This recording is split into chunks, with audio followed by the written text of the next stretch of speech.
I never thought my marriage would come apart this way, not with screaming matches or slammed doors, but with something quieter, a whisper, and a silence that said everything.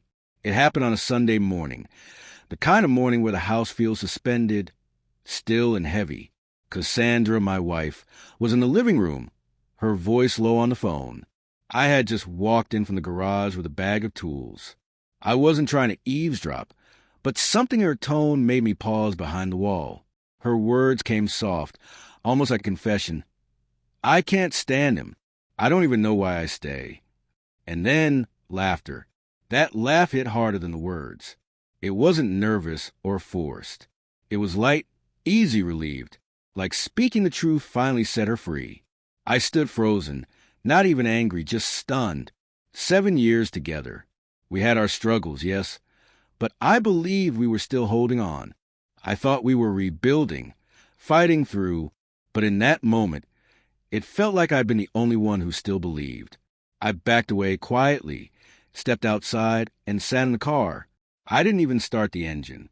Just sat there, listening to the tick of cooling metal, letting her voice replay in my head, over and over. I didn't bring it up. Not that day, not the next.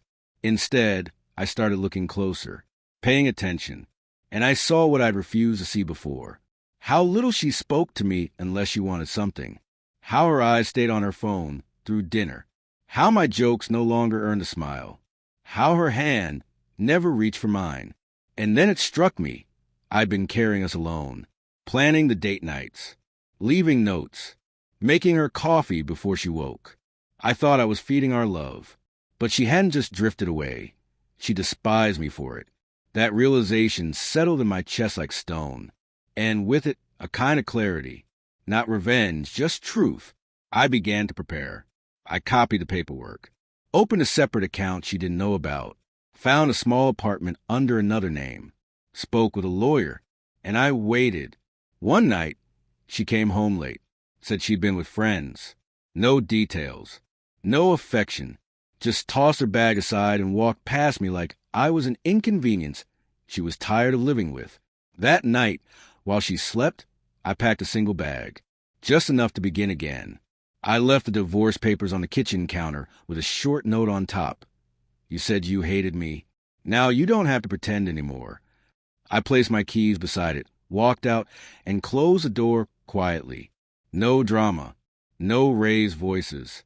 Just done. The next day, I left my phone off for hours.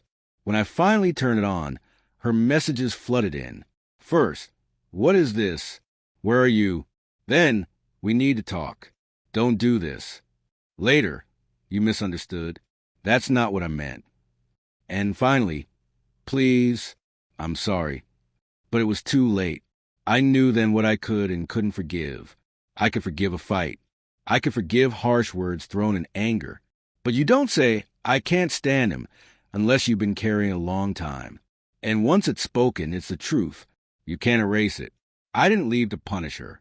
I left because for the first time, I believed her. And when someone shows you the truth of their heart, you don't argue with it. You accept it and you walk away. I rebuilt my life slowly, piece by piece. No explosions, no spectacle, just quiet. And in that quiet, I found something I hadn't felt in years myself. The ending wasn't the papers, the empty apartment, or the silence I left behind. The real ending came the moment I stopped begging to be loved by someone who had already decided not to, and finally chose to love myself instead.